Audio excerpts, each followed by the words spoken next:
Welcome back dito sa channel natin. Update tayo dito sa ginagawa na bagong Westside City Resorts World.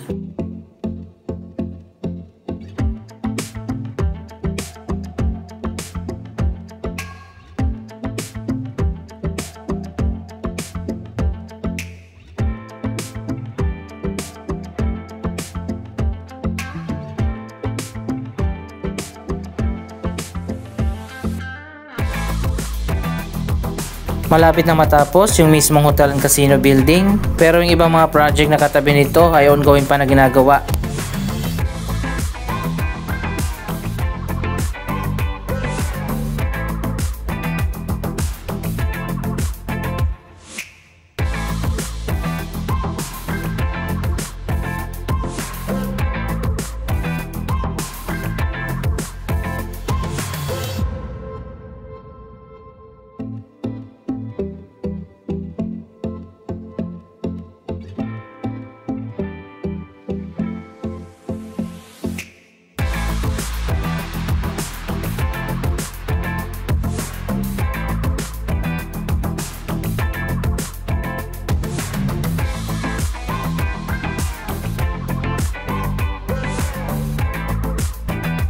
Ito na ngayon ang latest na progress yung buong hotel and casino. Katapos na yung paglalagay ng mga glass panels at windows.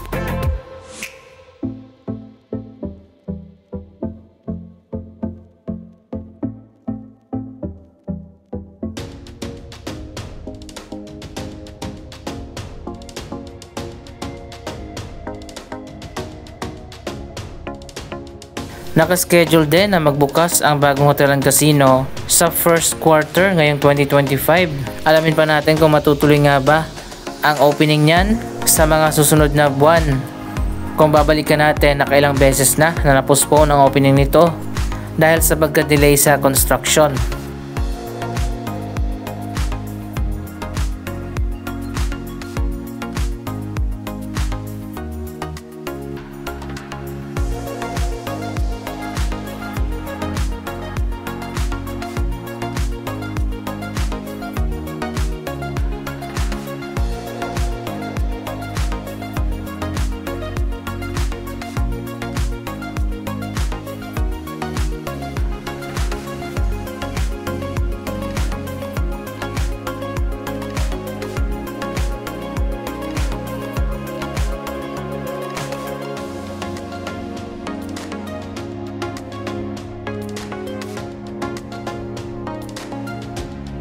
Pero sa ngayon makikita naman natin mukhang malapit nang matapos.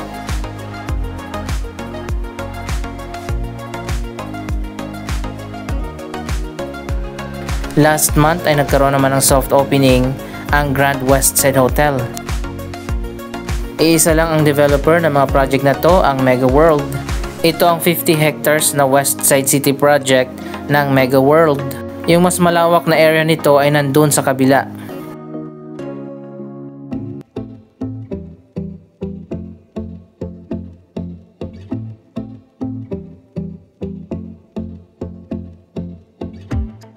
So ayun guys, makikita naman natin napakaganda na ng bagong Westside City Resorts World.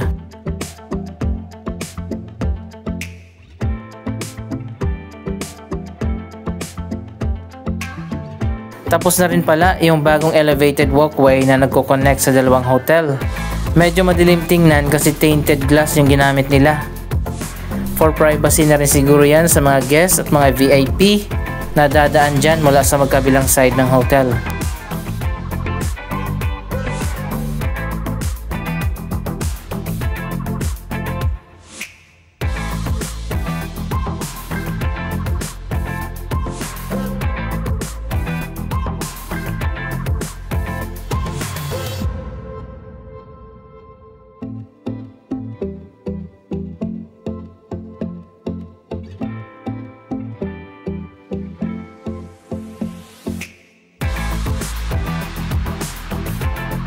Saan kaya yung swimming pool nito? Baka dito or dito sa kabila?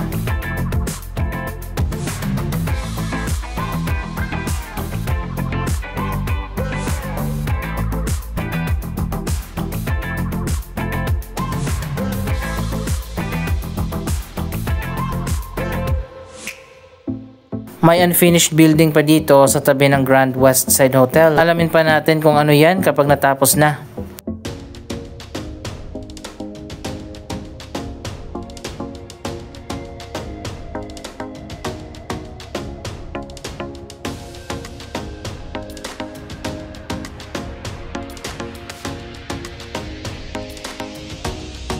So ayun guys, ito yung close-up look dito sa bagong elevated walkway. May mga LED lights na rin yan sa building ng hotel, pero sa gabi pa yan binubuksan.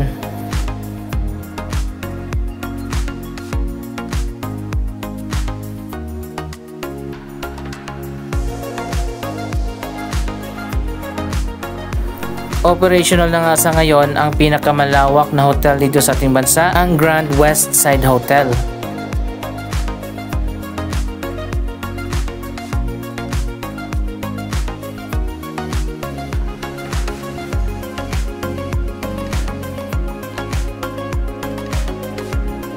Tapos na ngayon paglalagay ng glass dito sa bagong elevated walkway.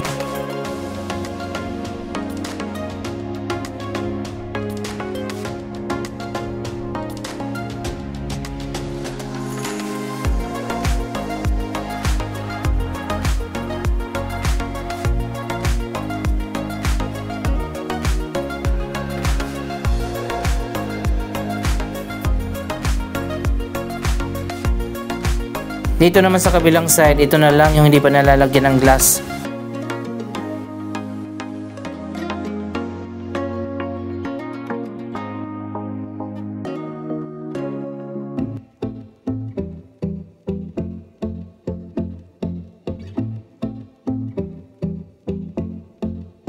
Natapos na yung ibang mga projects dito sa Westside City Development, ang mga bagong residential condominium at ang Kingsford Hotel.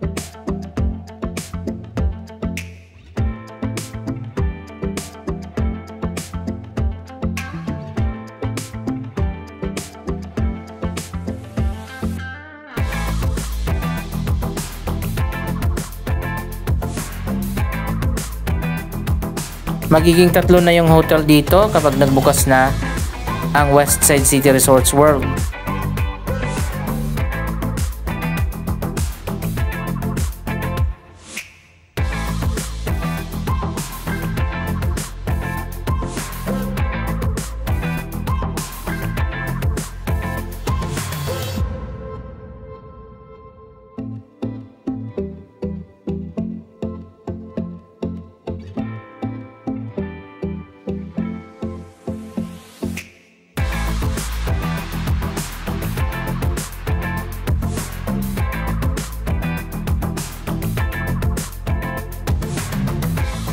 Yung isa pang bagong condominium na ginagawa naman dito sa likod ng Grand Westside Hotel malapit na rin matapos.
Yung mga condominium naman dito sa unahan tapos na rin.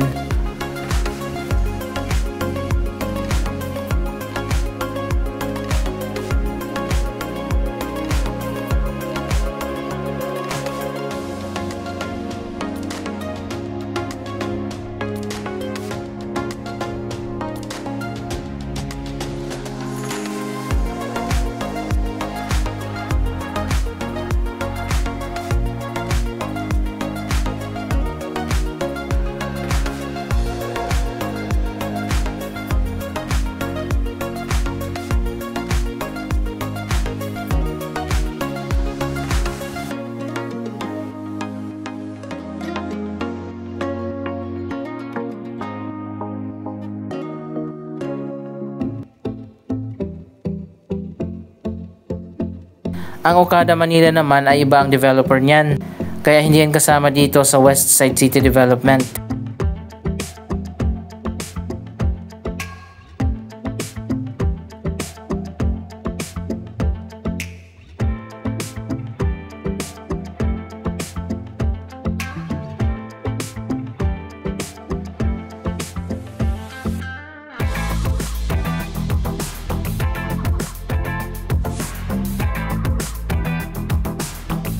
Patuloy pa rin na nangunguna ang Okada Manila sa mga hotel and casino dito sa Manila Bay Area.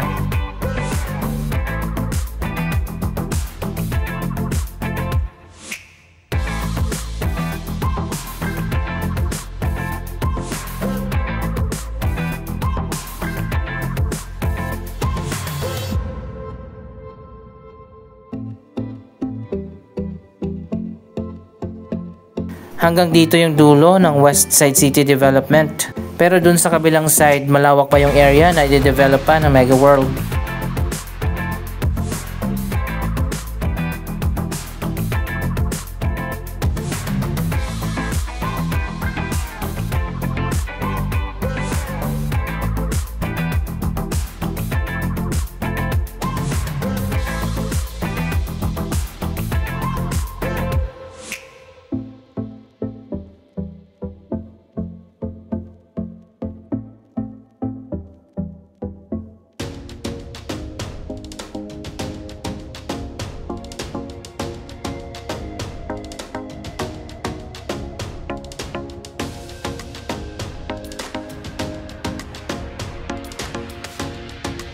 Pati dito sa likod ng bagong hotel and casino, tapos na rin.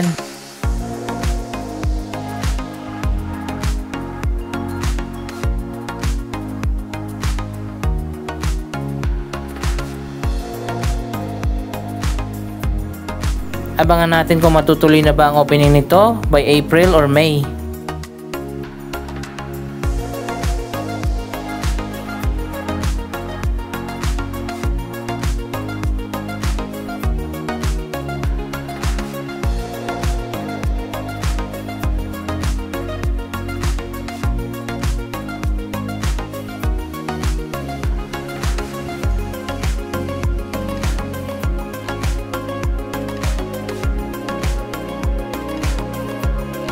So ayan guys, ang ganda na ng bagong elevated walkway.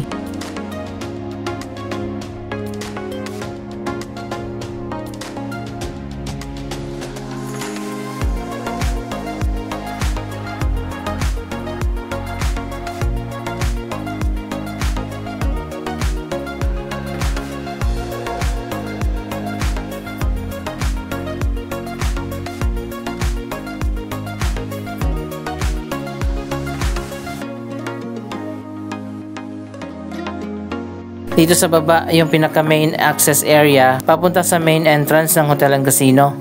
Medyo elevated ng konti yung drop off area nila.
Anong masasabi nyo sa progress ng mega project na ito? Mag-comment lamang dyan sa baba ng inyong mga reaksyon.